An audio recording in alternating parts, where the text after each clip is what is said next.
afternoon, Mr. Denny, adjudicators, debaters, and classmates. I am pleased to welcome you all to today's English debate session. The topic being debated today is taken from the announcement of China's new regulation, which bans children from playing online games for more than 3 hours a week. This is done to reduce the amount of time minors can play online games, as well as to safeguard their physical and mental health over the possibility of turning it into an addiction. Such purpose may look promising to some people, but is it really practical and reasonable to limit their time to that extent? In this debate, we will find out whether this new regulation can really give noticeable positive effects towards children, or perhaps it can cause negative ones. Before we start, I would like to introduce all the honorable adjudicators and debaters participating. Representing as the government team in this debate are Yuhwa as the first speaker, Letis as the second speaker, BS as the third speaker, and Dylan as the fourth speaker. Then acting as the opposition team in this debate are Deby as the first speaker, Evelyn as the second speaker, Daphne as the third speaker, and Stanley as the last speaker.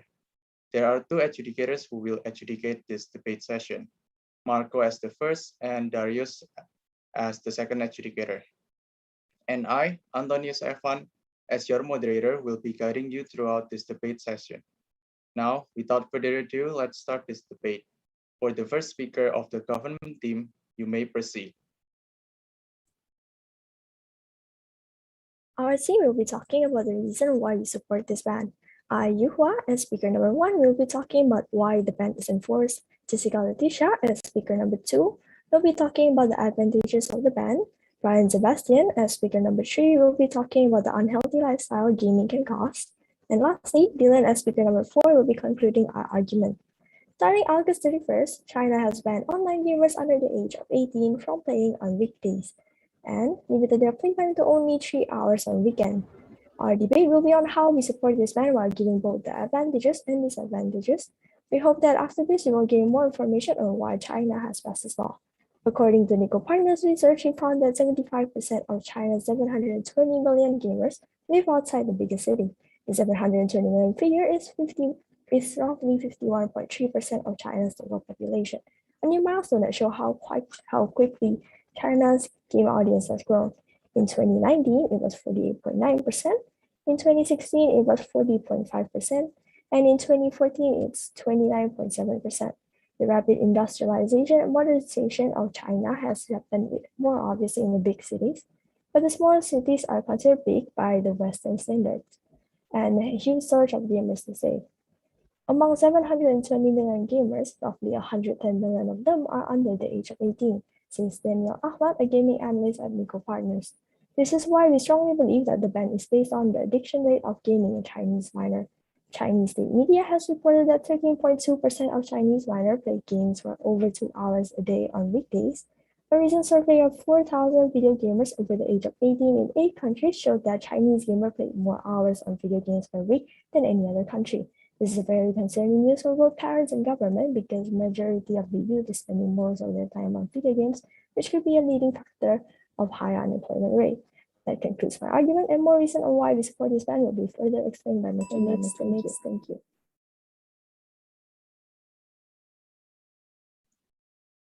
Thank you for that speech, and we shall now hear the speech of the first speaker from the opposition team.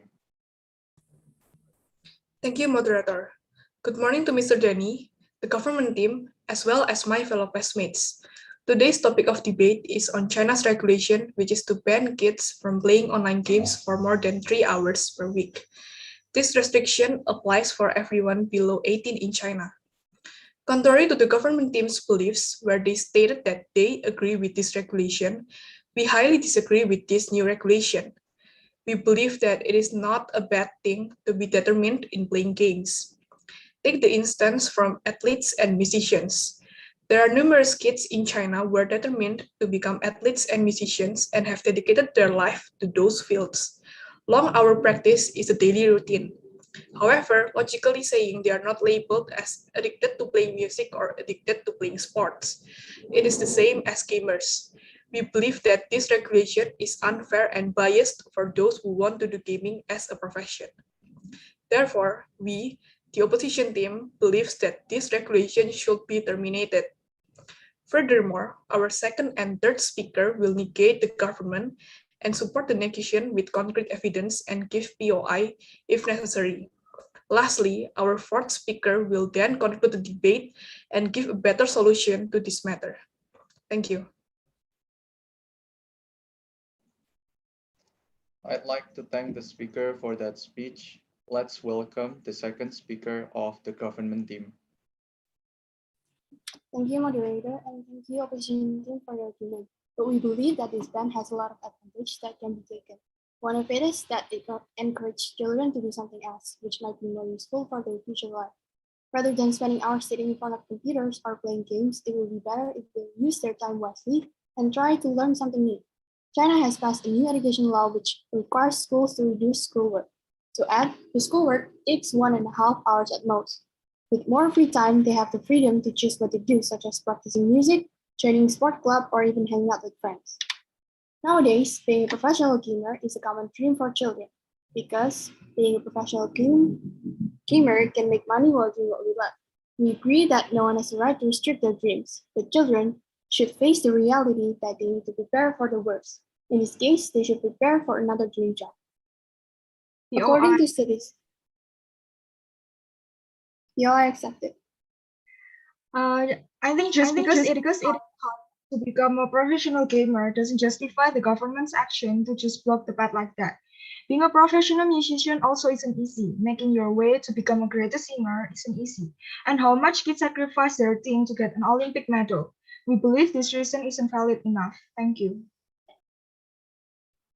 Thank you for the interruption. But being a professional gamer doesn't only take practice, but also talent. But if you don't have enough talent in gaming, you will find it hard to become a professional player. Maybe right now you're thinking that it is wrong, and being a professional player can be achieved by practicing a lot. If it's wrong, do you mind explaining this data? In FPS games such as Valorant and CSGO, only 0.1% and 0.75% of the players are able to reach the highest rank. And those are the ranks needed for you to be accepted as a professional player.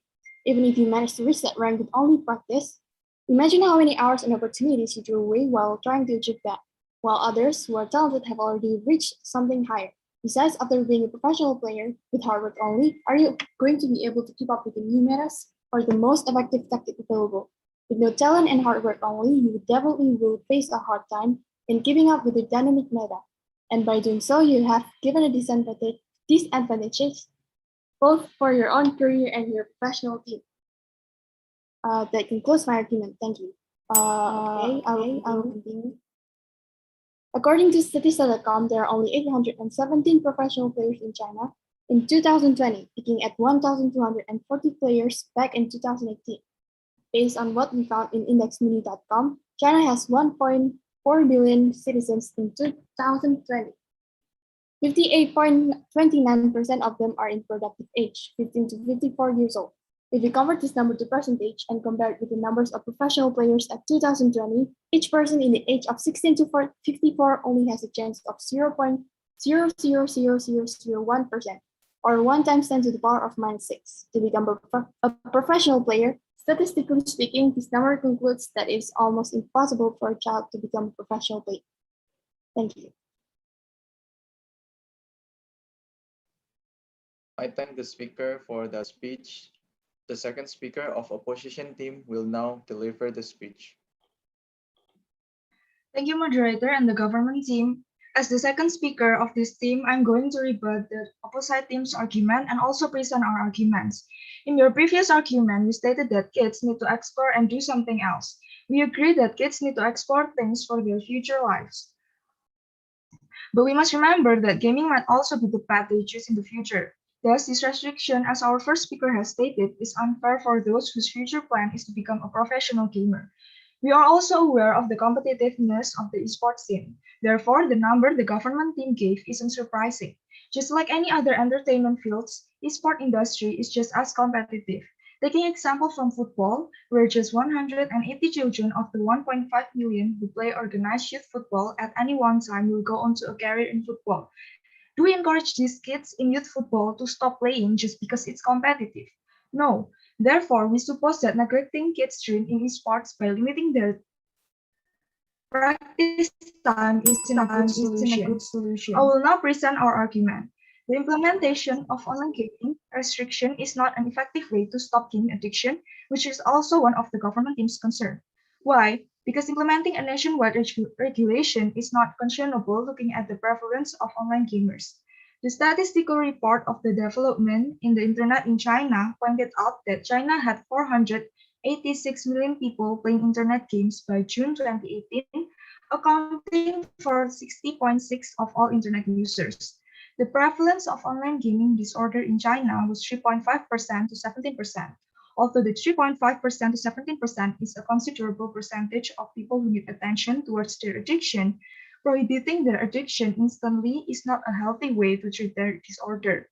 Moreover, the amount of people who are addicted is not plenteous enough to deputize the online gamers who are not addicted. In addition, how is this regulation conscionable if the country has given us a general solution for a personal problem? It is inhuman for the country to give a publicized injunction for the whole country as addiction treatment because not all of the online gamers are addicted. Thus, the government should formulate a regulation that will fit the citizens personally according to their needs. Thank you. Thank you for that speech. Please join me in welcoming the third speaker from the government team. Thank you, moderator, for your chance. To start, we did not state that this ban is fully stopping them from playing games, but isn't it better for you to prepare for something that is real rather than hoping for the statistically impossible number to help you? Another point that we strongly believe why this ban should be applied is that too much gaming creates an unhealthy lifestyle. According to a research conducted by Nur-Sakir Aziz et al. Back in 2021, the consequences of game addiction are obesity, back and neck pain, joint muscle, eyesight and hearing problems, and physical inactivity. An article in GeorgiaStateSignal.com stated that playing video games causes your brain to release dopamine, which is important for learning and concentration. But on the other hand, it is also the same chemical released when people do drugs such as cocaine. If you spend too much time playing video games, anyone could develop a gaming disorder. The World Health Organization defines a gaming disorder as a pattern of gaming behavior characterized by impaired control over gaming, increasing priority over other activities to the extent that gaming takes precedence over other interests and daily activities, and the continuation or escalation of gaming despite the occurrence of negative consequences. A comprehensive study from the Journal of Health Psychology shows that these gaming disorders are linked to greater level of loneliness, anxiety, depression, sleeping problems, social problems, and many other psychological social problems. As I have stated before, one of the consequences of too much gaming is eyesight problem. Speaking in China, according to the National Health Commission, 52.7% of children and adolescents were found to be suffering from short-sightedness. This number may increase gradually in the future unless this ban is applied. In case of obesity, according to Consulting.com, 1 in 5 children in China is currently suffering from obesity, and most of them are caused by technology development, such as transportation and entertainment, including video games. This technology development causes physical inactivity that leads to obesity. Therefore, once again, with all the data provided, we strongly believe that the restriction of online games in China should be applied. Thank you. I thank the speaker for his remarks. I now call upon the third speaker from the opposition team. Time is yours. Thank you, moderator. I'm much obliged for the time that is given to me as the speaker for stating my arguments and negating the arguments given by the government team. Firstly, I would like to negate the argument given by the government team. You have stated that too much gaming time is harmful for the health of the gamers. However, comparing to the amount of hours that they have, the school time hours that the Chinese students is much more higher than the gaming time. Each day, they will only have 1.5 hours per day. That is not that is not higher than the school hours, which is 8 hours a day. So if you would say that it's bad for their health just because of the quantity of time that they spend, then unlogical. Then it's quite unlogical to say that it's bad. Moreover, the cause of this stress is not because of gaming. We'll have to dig in for what the cause of stress is. According to the China Center of Disease Control and Prevention, they've stated that the highest factor of death by students is because of graduation pressure, depression, and mostly academic pressure. So, the main point is not because of gaming. Moreover, these Chinese scholars have the peer pressure. So it's considerable for them to be in a hectic mind and in search of entertainment sources. One of their entertainment sources is gaming. So we should POI, please. POI, please. POI rejected. So we shouldn't just see one problem in one view. Moreover, the American Academy of Pediatrics said that 1.5 hours per day of gaming is not a harmful factor to their health. In this time, I would like to conclude that gaming is not necessarily bad for their health. It depends on each individual of their Chinese scholars. Thank you. I thank the third opposition speaker. At this time, the fourth speaker for each side will deliver a summary and a rebuttal speech. We'll start with the last speaker from the government team. Thank you, Moderator, for the time and opportunity given. I will now summarize our team's arguments in this discussion concerning China's new policy involving video games. To restate our position, we still strongly believe that this ban should be applied in China in order to bring some advantages and benefits. Based on the data we provided before, a lot of minors in China are gamers, and some, if not most of them, are in danger of game addiction. As stated before, according to a research conducted by Noshakira Aziz et alia in 2021 about the consequences of too much gaming, more children will suffer from physical inactivity, which may lead to various health problems such as obesity, neck pain, back pain, and even hearing and eyesight problems. Some of these health problems may not occur right away, but it may gradually get worse and occur in the future. These problems will affect China in a lot of sectors. For example, in the economic sector, there will be too much expenses needed to resolve these health issues, and it might even increase the poverty rate due to the amount of money needed to solve these issues. If the government fully funds the medical expenses, it will definitely slow down the economy, thus creating more problems in other sectors, such as industry and agriculture. Previously, we have also stated about the ban being able to help encourage children to do more productive and beneficial activities that they like, besides playing games all day. These activities include music, sports, and other social activities. This ban also aims to make sure that China's future generation's quality is good enough to continue the currently developing economy and growing infrastructure, as well as maintaining a healthy and sustainable population. To conclude, with all these and advantages, it is even more clear that this ban is very necessary and it is effective enough to be applied in China. That is all for me. Thank you. I'd like to thank the speaker for that summary. We will now hear the opposition's team final summary and conclusion to be delivered by the fourth speaker. Time is yours. Thank you, Moderator, for the time and opportunity. So to summarize what We as opposition team must say that the regulation to ban online games to 3 hours a week should not have been proceeded because the regulation itself is not effective. Because online gaming is one of many ways students relaxing. By limiting the amount of time they can relax per week, it may cause other mental health issues.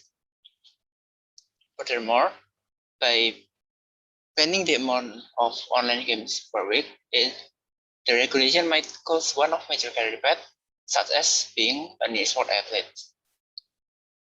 Thus, we would like to propose few substitutes to solve the issues. So, instead of limiting online gaming to 3 hours per week, we propose to limit online games to 1 to 2 hours per day, which is the right amount for 2 until 5 years old, according to Academy of America, which is still better than the amount of time provided per week by the regulation from the Chinese government. Then, for the other substitute, is by providing the facility for those who wants to be sport athletes, such as school that focus solely on esports. That's all. Thank you. I thank the last speaker for concluding this debate, and that marks the end of this debate session. Before ending it, I, as moderator, apologize if there are any mistakes in my speech or behavior, either intentionally or unintentionally. Thank you to all the speakers for a great debate, and thank you all for your attention.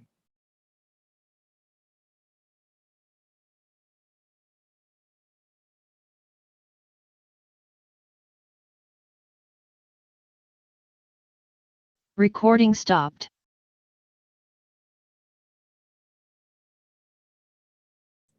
Yeah, thank you so much, moderator and affirmative and session team.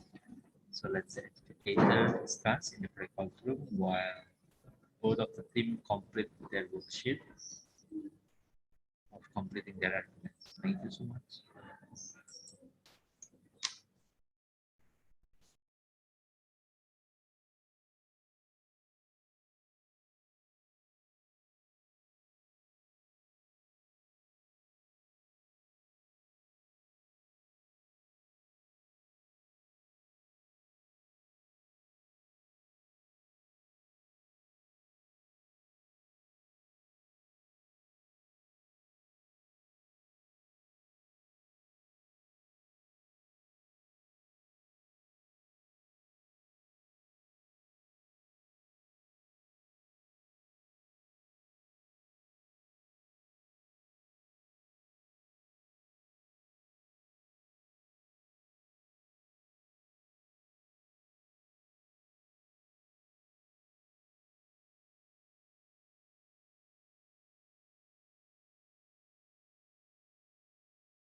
Okay, we continue with the feedback from the educator. Let's start from Darius.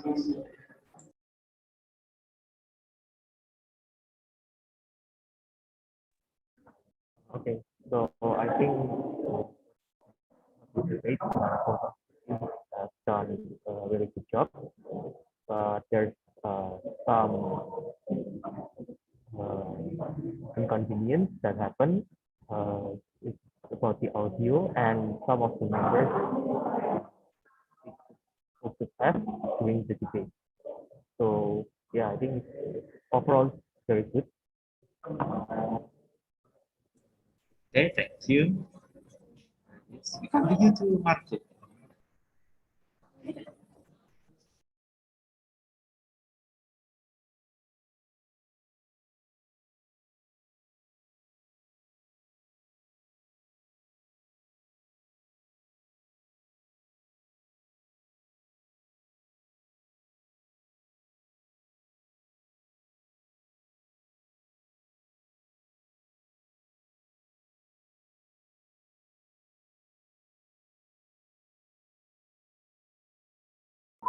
Yeah, okay.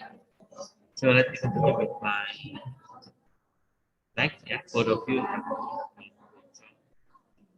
great debate. Yeah, and all the arguments are supported by data from the adjudicators discussion. We have found the total score. So for the affirmative team, got 959, and negative team got 981. So today's debate is won by the team. And then thank you so much for the moderator, the educators, timekeeper, Zoom manager, and also both affirmative and negative team. Yeah. So after this, we are going to prepare for closing prayer. Thank you so much.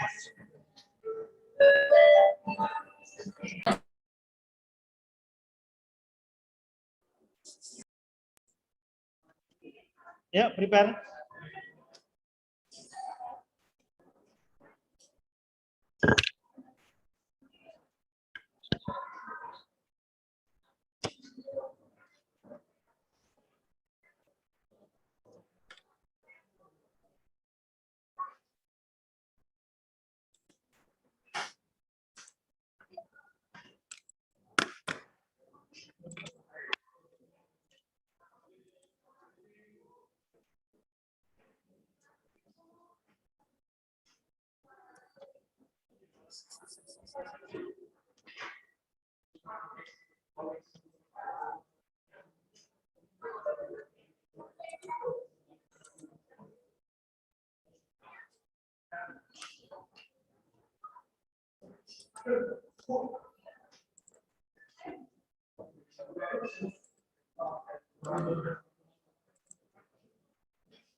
Yeah, okay, thank you, students. So, Thank you, we have done Mr. the Thank you. closing riot. Thank you so much. Enjoy your time. Thank you, Mr. Thank you, Mr. Yeah, Mr. Yeah, thank you. Okay, Mr.